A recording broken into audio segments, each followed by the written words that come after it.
भाई साहब आपको 200 रुपए देने थे ना।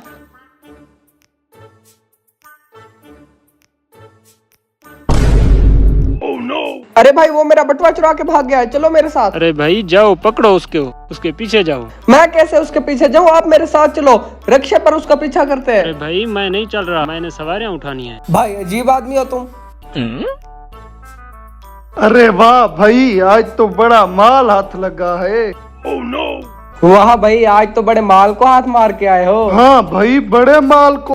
हराम खोर कहाँ जा रहे हो। अबे भाई ये लो अपना बटवा, मुझे माफ कर दो। पैसे तो मैं ले लूंगा, मुझे ये बताओ तुम चोरियां कब से कर रहे हो और कितनी चोरियां कर रहे हो। अरे साहब मैंने पहली बार चोरी की है। सारे चोर जब पकड़े जाते हैं ऐसे ही बोलते हैं कि हम पहली बार चोरी कर रहे थे। तू ऐसे नहीं मानेगा, चल थाने फिर तुझे बताता हूँ। अरे साहब नहीं, मुझे माफ कर दे। मैं 3 दिन से भूखा हूँ, मैंने घर जाना था, मेरे पास किराया नहीं था, इसलिए मैंने चोरी की। प्लीज मुझे माफ कर दे। यार तू लग तो शक्ल से शरीफ रहा है, लेकिन फिर तुमने चोरी क्यों की। अरे साहब ये कहानी हमारे गाँव से मेरे ऑटो वर्कशॉप से शुरू हुई थी सर। हाँ 5-10 हजार मेरे लिए कोई मसला नहीं है। पिछली दफा भी 10 लोगों को 25 हजार का खाना मैंने ही खिलाया था। ठीक है बाद में बात करते हैं। अबे भाई जल्दी से तैयार करो, सर आ गए हैं। आपकी बाइक अभी तैयार हो रही है। ठीक है फौरन हो जाती है। जल्दी से सफाई करो भाई इसकी, ये बैटरी चेंज करो और टायर भी चेंज करो। अरे भाई साहब मैं आपको जानता हूँ। अरे तुम क्या भाई, मुझे तो सारा गाँव जानता है। अबे यार तुम्हारे पास इतना पैसा कहाँ से आ गया। ये गाड़ी, ये मोटरसाइकिल, ये घड़ी वगैरह, ये इतने महंगे महंगे मोबाइल कहाँ से आ गए। तुम्हारे पास तो खाने के पैसे नहीं थे।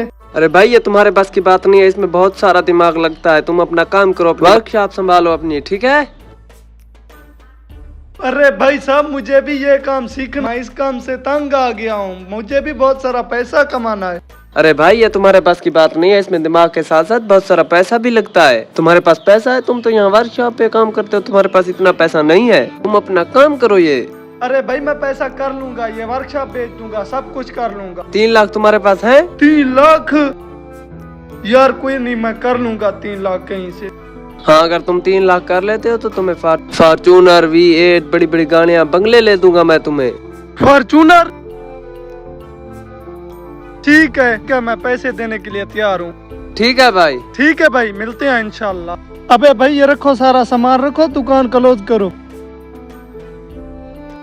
अरे साहब उस बंदे ने मुझे धोखा दिया, मैंने अपनी ऑटो वर्कशॉप बेच दी, जो पैसे उसे दे दिए और 2 बंदू से 1-1 लाख लेके उसे दे दिया। अब मैंने उन बंदू को पैसे देने होते हैं और घर का सर्कल भी चलाना होता है, इसलिए मैं चोरियां करता हूँ साहब। भाई एक बात बोलूं आपको, पैसा कमाने का कोई शॉर्टकट मेथड नहीं होता, आप लोगों को मेहनत करना पड़ती है। मुझे समझ नहीं आता आप लोग ऐसे बेकार कंपनियों के और धोखेबाजों के हाथ कैसे लग जाते हैं। वैसे आप लोगों का भी कसूर नहीं है, वो सादा लोगों को फंसा लेते हैं। हाँ भाई उस वक्त मैं उसकी बातों में आ गया। मेरे भाई आपने उसके झांसे में तो आना था, क्योंकि वो आपको सपने ऐसे दिखाते हैं कि आपको गाड़ी मिल जाएगी, मकान मिल जाएगा, घर मिल जाएगा। मेरी एक बात मानो, ये लो 500 रुपया और किराया कर लेना और कुछ खा लेना। ये पैसे भी रख लो, अपने गाँव जाओ और वहाँ मेहनत करो, छोटा सा पहले की तरह काम करो और पैसे कमाओ। जाओ मेरे भाई जाओ।